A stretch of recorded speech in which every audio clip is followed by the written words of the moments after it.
Muy buenos días, mi nombre es Ana Lucía Peña Serna, soy licenciada en matemáticas con experiencia como docente em, en procesos pedagógicos y algo administrativo dentro de todo el sector educativo. Actualmente curso la maestría en Administración Educativa en la Universidad Manuela Beltrán, desde donde he fortalecido mi interés por comprender todo este proceso investigativo y cómo aporta no solamente al mejoramiento institucional, sino en todo el contexto y en el ámbito escolar. Eh, Hoy quiero compartirles a todos ustedes una reflexión académica sobre la investigación cuantitativa y la posibilidad de integrarla a lo cualitativo mediante una metodología mixta que se aplica, pues en este caso, a nuestro trabajo de grado, pues en el ámbito educativo. En esta presentación vamos a abordar 5 puntos que son muy importantes y claves sobre la investigación cuantitativa y la metodología mixta. Entonces vamos a empezar con una introducción muy breve con el enfoque cuantitativo y sus fundamentos. Luego vamos a pasar a la caracterización de la investigación, ¿sí? Esas características esenciales y luego a los distintos tipos de diseños metodológicos que existen. Hablaremos también entonces de la complejidad de por qué investigar con números no siempre es tan exacto como parece. Y finalmente vamos a explorar la metodología mixta, ¿sí? Con ese añadiendo el enfoque cualitativo para obtener una visión más amplia, completa y útil en las investigaciones educativas, todo basado en algo real.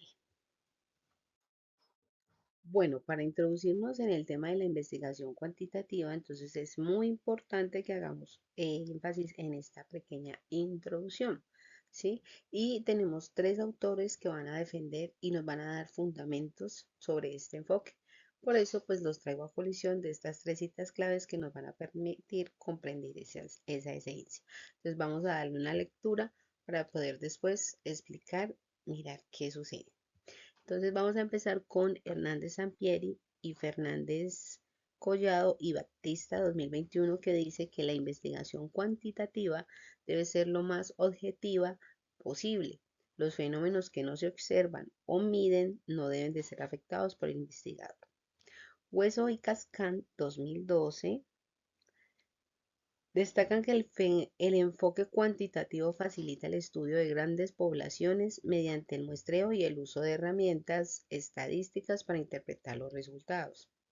Binda y Balvestre 2013 nos dicen que la elección del enfoque debe responder a la necesidad de comprender con profundidad y actuar con base en la evidencia.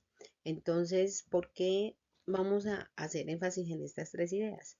Porque miremos que Sampieri y todos sus colaboradores resaltan que este tipo de investigación, la cuantitativa, exige ser objeto, ¿sí?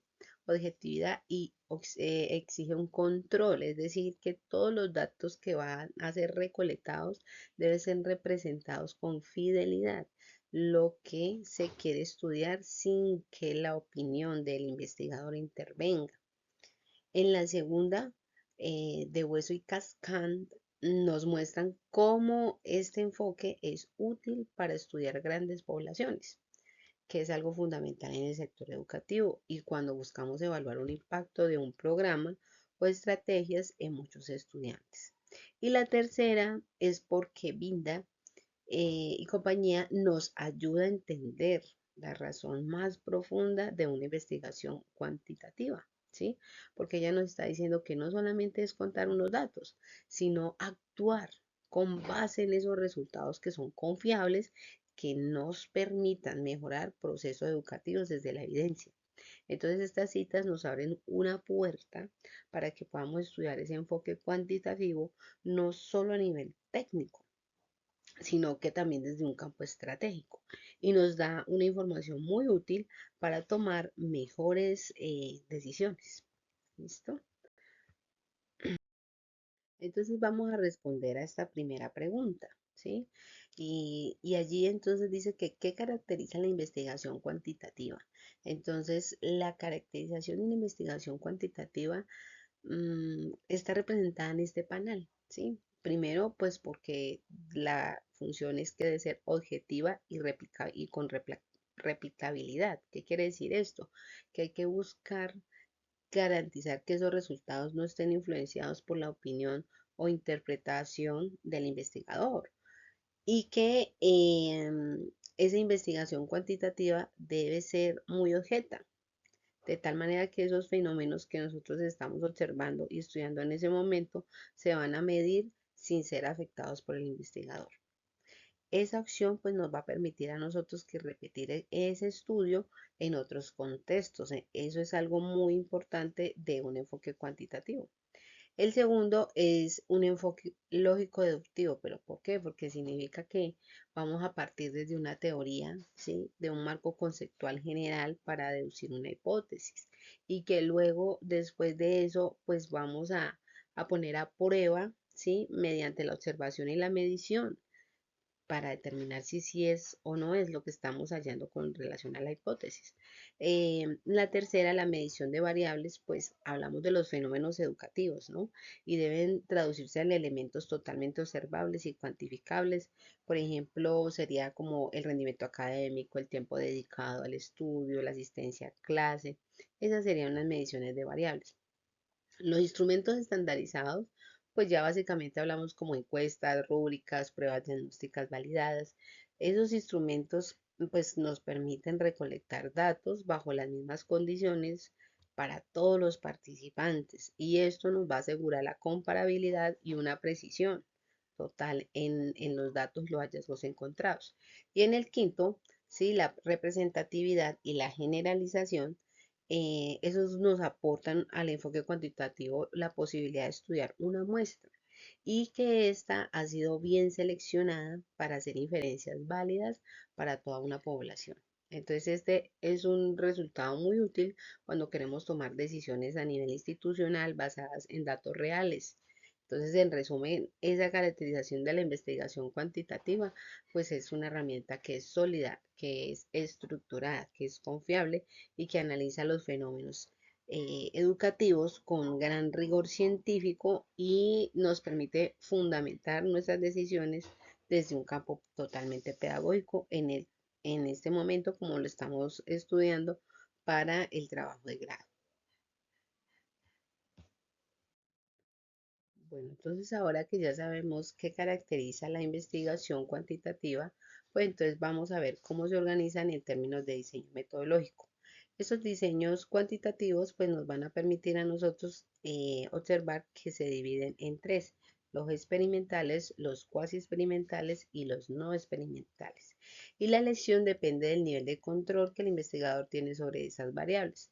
Entonces, Sampieri, ¿sí? Nos dice que la investigación cuantitativa tiene una meta principal, que es la formulación y demostración de las teorías, ¿sí?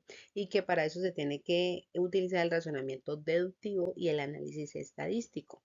Entonces, estos tres diseños nos permiten, ¿sí?, recolectar a través de preguntas una evidencia empírica. Los diseños experimentales, ¿sí?, son donde se manipula una sola variable independiente para observar su efecto sobre una variable dependiente. En los cuasi experimentales es similar al experimental, solo que aquí no hay un control sobre las variables. Y en el diseño no experimental, pues incluye dos estudios: los transaccionales, que es un solo momento, y los longitudinales, que es a lo largo del tiempo. ¿Listo? Entonces aquí vamos a hablar sobre el diseño experimental. Entonces vamos a darle lectura a lo que dice Hernández Sampieri. Dice: este diseño implica la manipulación intencional de una o más variables independientes para analizar las consecuencias que dicha manipulación tiene sobre uno o más variables dependientes. Y aquí, entonces, ¿qué nos quiere decir? En otras palabras, básicamente lo que nos está diciendo es que el investigador interviene directamente en el proceso y modifica de cierta manera una observación y observa el efecto esperado de forma aleatoria en unos participantes. ¿Listo?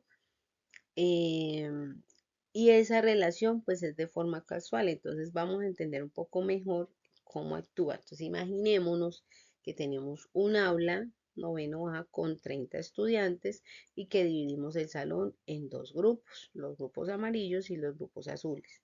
Entonces, al grupo amarillo recibe una guía de actividades.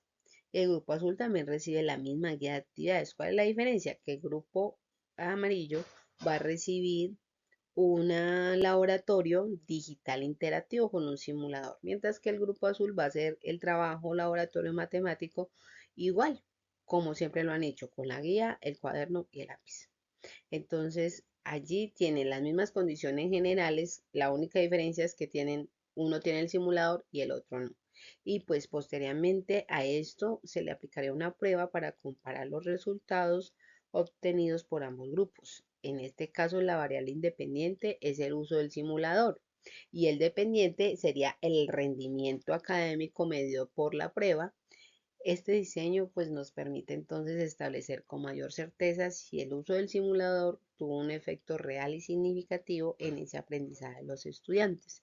Entonces, como ves, un diseño experimental requiere de ciertas condiciones que son demasiadamente controladas y que por eso es más común en los laboratorios o en un ambiente escolar donde el investigador puede organizar completamente todo ese proceso. Bueno, en el diseño cuasi experimental, entonces decimos que es una alternativa válida, ¿sí? Y muy utilizada cuando no es posible asignar aleatoriedad a los participantes, pero que aún se desea evaluar el efecto de una intervención. Entonces vamos a leer lo que dice Hernández Sampieri. Dice que se aplica cuando no es posible asignar aleatoriamente a los sujetos, pero se manipula la variable independiente. Entonces, en este caso, ¿qué es? Que el investigador sí introduce un cambio o tratamiento, pero trabaja con grupos preexistentes, como cursos ya conformados previamente, lo cual es muy común en un contexto educativo. Y veamos el ejemplo. Entonces, supongamos que en una institución X tienen dos grupos ya ordenados, 10A y 10B. Que el grupo 10A, ¿cierto? Se le asigna una actividad con el uso del simulador digital, ¿cierto? Matemático. Y que el grupo 10B va a realizar la misma actividad, pero sin el simulador, utilizando el cuaderno, el lápiz y la guía impresa. Entonces, en este caso, la variable independiente sería el uso del simulador. Y la variable dependiente va a ser nuevamente el resultado académico medido a través de una prueba final o una rúbrica de evaluación. Entonces, aquí no existe aleatorización, ¿sí? ¿Por qué? Porque los grupos ya están asignados desde el inicio del año escolar, ¿cierto? Tenemos 10.1, 10.2 o 10A, 10B. Entonces, sí hay manipulación de la variable independiente y hay una comparación de resultados. Este diseño es ideal cuando trabajamos con grupos naturales, como sucede, por ejemplo, en las escuelas.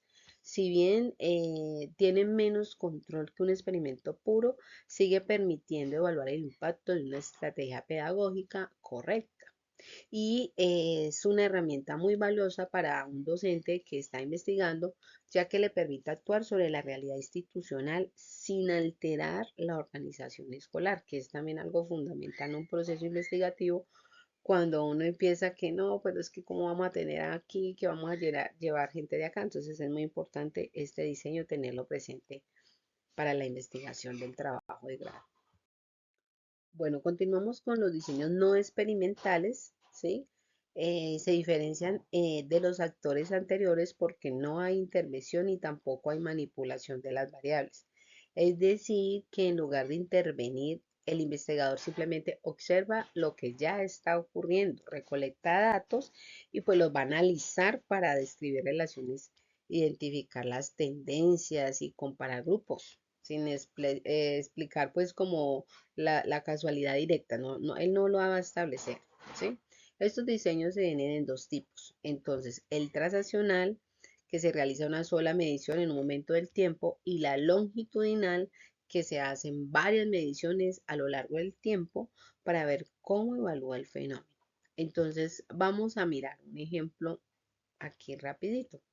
Supongamos que todo este conjunto de personas son los estudiantes del grado décimo que tienen acceso libre a un simulador de matemáticas, pero que el profesor no exige usarlo durante un periodo académico, ¿no? Como investigadora, entonces tú no intervienes ni asignas actividades específicas, solamente observas y registras quién lo usa, con qué frecuencia, qué resultados obtienes. Y al final del periodo aplicas una evaluación y analizas si existe alguna relación entre el uso espontáneo del simulador y el rendimiento académico. Entonces, en este caso, la variable independiente no es manipulada. Lo que hace es analizar datos reales tal como sucede en una dinámica escolar. Este tipo de diseño es muy útil cuando no se puede intervenir directamente o cuando se quiere hacer un primer acercamiento exploratorio antes de aplicar una intervención más estructural.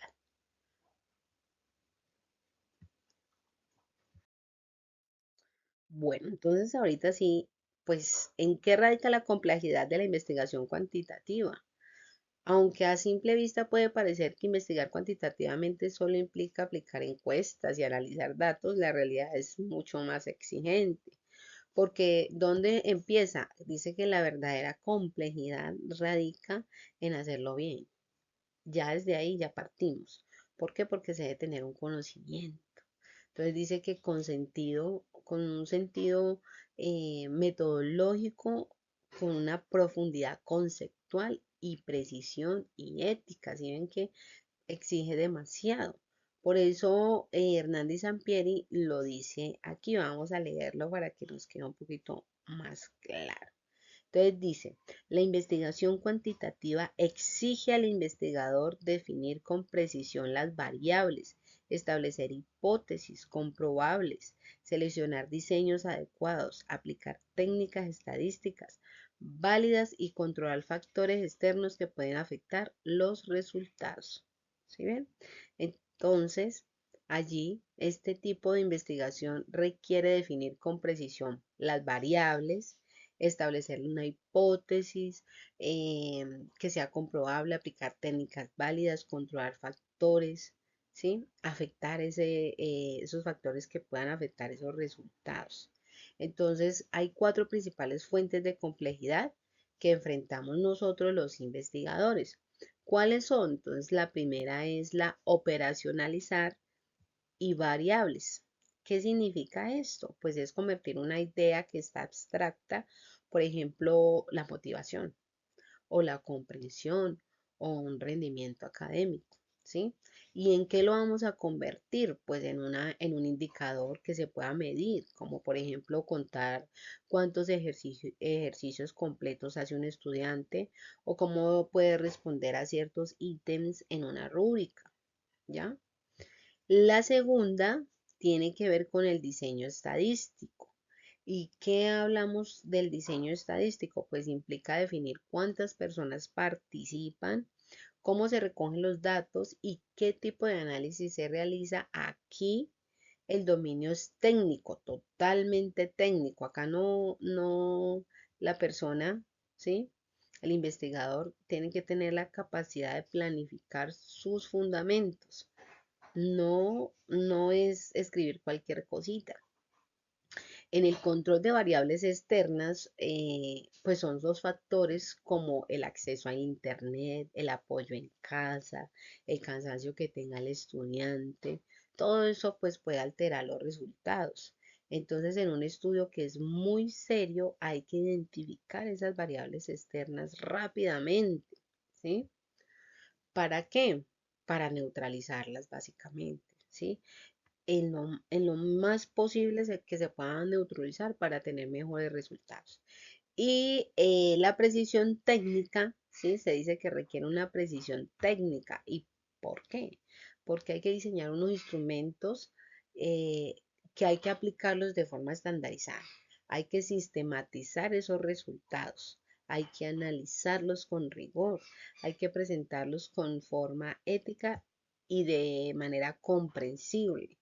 Entonces, esa técnica, esa precisión, es un estudio amplio y suficiente en contexto matemático del investigador, que es necesario que lo lo tenga. Por eso es que Sampieri habla de que es una precisión en el investigador. Entonces, en resumen, podríamos decir que investigar cuantitativamente no solamente es manejar las cifras, sino que es hacerlo con demasiada responsabilidad, demasiado conocimiento para poder interpretar esos datos numéricos eh, y dar un compromiso, ¿sí?, con la calidad del proceso y de los hallazgos encontrados allí en esta investigación. ¿Cuáles son las tensiones reportadas entre el enfoque cuantitativo versus el enfoque cualitativo?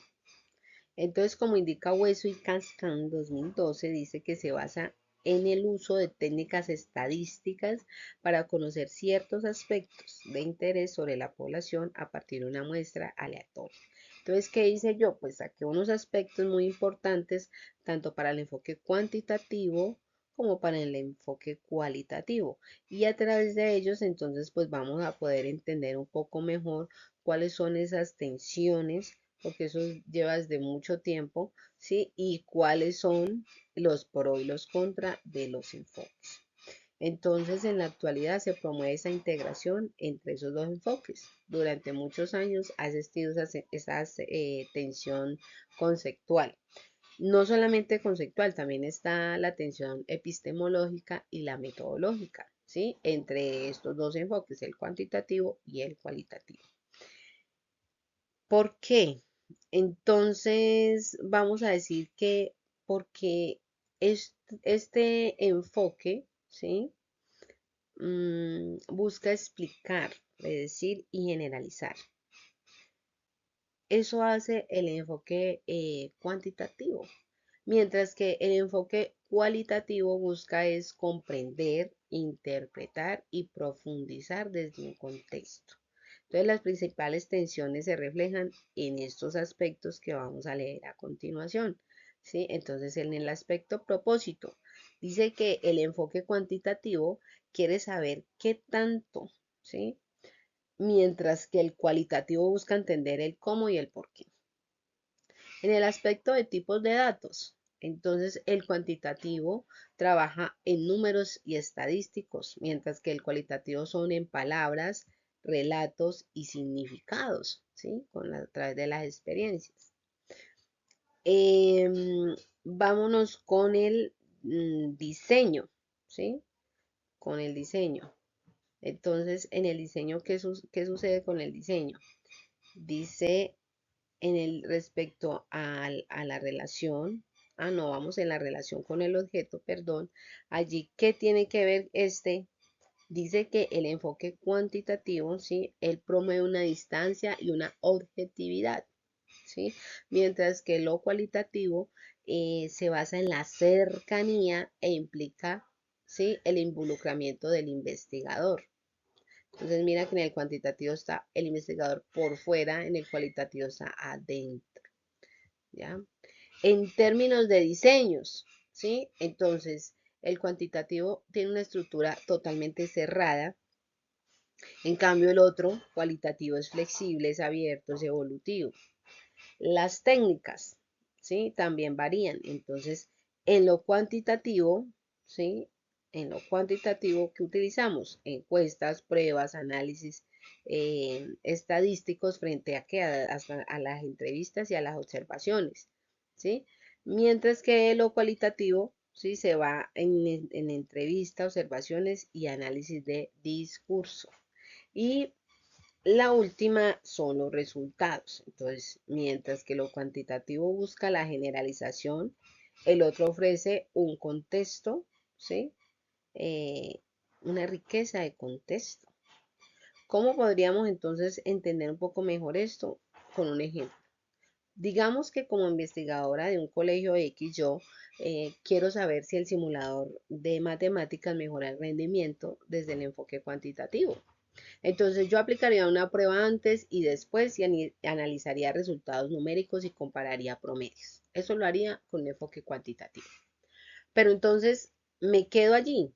Pero si yo quisiera entender cómo los estudiantes viven esa experiencia con el simulador, qué siente, qué los motiva, qué les costó más. Tendría que entonces emplear el enfoque cualitativo, aplicando entrevistas, haciendo observaciones en el proceso y obviamente pues hay que analizar esos relatos. Entonces, esto contrasta con la lógica del cuantitativo que busca es una generalización. Mientras este explica, el otro interpreta, mientras que el cuantitativo controla, el otro comprende. Esa es la tensión entre ambos. Entonces vamos a darle la respuesta a esta pregunta. Dice, ¿es posible pensar que en una metodología que involucra lo cuantitativo y lo cualitativo?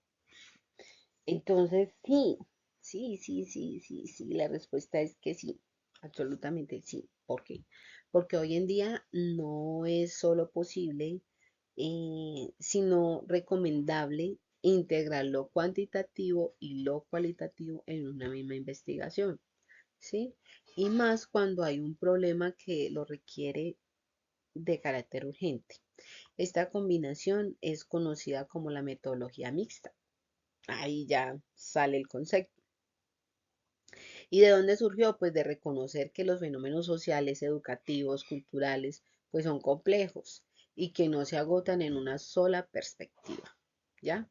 Entonces vamos a leer qué dice Hernando Sampieri, ¿sí? Y compañía en 2021. Dice que afirman que la metodología mixta permite aprovechar las fortalezas de ambos enfoques y compensan sus debilidades y generalidades, em, generando una comprensión más compleja del objeto de estudio, ¿sí?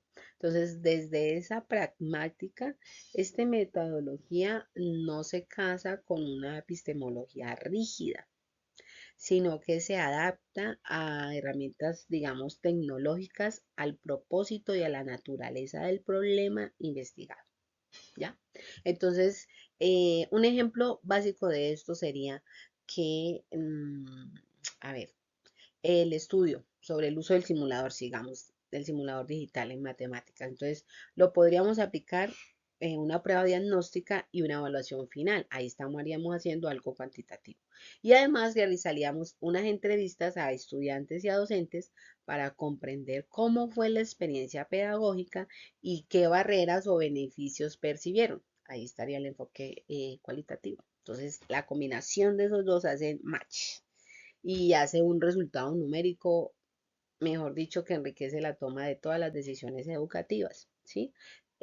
Nos va a permitir como actuar con mayor evidencia y también con comprensión en ese contexto. Entonces, en definitiva, pensar en una metodología que integre ambos enfoques no solamente es posible, sino que es profundamente valioso, especialmente en los campos de la educación, donde las realidades son múltiples, cambiantes y pues sensibles. Bueno, entonces aquí vamos a hablar de las características de la metodología mixta. Entonces, la metodología mixta surge como la respuesta a la necesidad de comprender fenómenos complejos desde múltiples ángulos, como lo decíamos ahora en el ejemplo. Entonces, en lugar de elegir entre lo cuantitativo o lo cualitativo, pues vamos a integrar los dos, ¿sí? ¿Con qué manera? De forma estratégica. Entonces, primero, como vemos con esta flecha de elementos claves, la metodología mixta integra enfoques, ¿sí? Esto significa que recoge datos numéricos para medir y datos cualitativos para interpretar. Hernández Sampieri nos dice allí que esto permite obtener una visión más completa del fenómeno investigado, ¿sí? El segundo es un enfoque pragmático y elige los métodos según la naturaleza del problema, no por ideología, ¿sí? Metodológica, básicamente, sino que lo importante no es ser si cuantitativo o cualitativo, sino responder bien a todas esas preguntas de investigación. El tercero utiliza un triángulo de datos, que es decir, básicamente es como comparar lo que se encuentra con distintas técnicas, como por ejemplo ver si los resultados de una prueba coinciden con lo que los estudiantes dicen en una entrevista. Esto da mayor solidez a los hallazgos y es algo que es muy valioso en una investigación. Cuarto sería la recolección de los datos que pueden hacerse de manera secuencial y simultánea. Pues digamos que uno comienza por aplicar encuestas y luego hacer las entrevistas o puede hacer ambas cosas al tiempo, dependiendo pues como la población o la muestra lo permita. El quinto es la complementariedad. ¿Y qué es eso? Pues es buscar validar en tipo de datos con el otro sin enriquecer la comprensión del fenómeno. Entonces, los números nos dicen cuánto ocurre, pero las narrativas nos explican por qué y cómo es que ocurre. ¿Sí? Y el sexto, que es la metodología, que tiene una alta demanda metodológica. Entonces, como investigadores debemos tener competencias tanto en análisis estadísticos como en interpretación cualitativa, además de capacidad de integración, planificación y análisis crítico. Entonces, mire que en resumen, una metodología mixta, ¿sí? Es una opción muy poderosa cuando se quiere mirar un fenómeno educativo, no solo con una lupa, sino también con un contexto, con un sentido humano y evidencia totalmente una parte como concreta. Entonces, para finalizar en esta presentación, yo quiero dejar tres ideas muy claras que resumen, digamos, todo lo que he hablado sobre los enfoques cuantitativo, cualitativo y pues el match en su integración. Entonces, primero, comprender, ¿sí? Que ambos enfoques son muy valiosos, que cada uno ofrece herramientas útiles y rigurosas para investigar dependiendo de cómo abordemos una realidad. ¿Sí? Que esos datos son medibles y que es una interpretación muy profunda. ¿Listo? Segundo, una elección depende del problema y de los objetivos. Esa elección del enfoque en la investigación no se trata de cuál es el mejor, sino cuál va a responder mejor a la pregunta que nos estamos haciendo como investigadores. Y lo tercero es que vimos la combinación de los enfoques creando una metodología mixta y que esto enriquece la comprensión del fenómeno educativo. ¿Sí? Al unir que lo cuantitativo y lo cualitativo obtenemos resultados más complejos, una pedagogía más humana y pues por ende un trabajo mucho más eficiente. Entonces esta integración no solo es posible, sino que profundamente necesaria en todo contexto escolar, ¿sí? Donde los datos conviven con historias, con emociones, con realidades múltiples. Bueno, y aquí les comparto entonces las referencias bibliográficas de mi tarea. Muchas gracias por escucharme. Recuerden mi nombre, Ana Lucía Peña Serna, y que tengan buen día. Chao.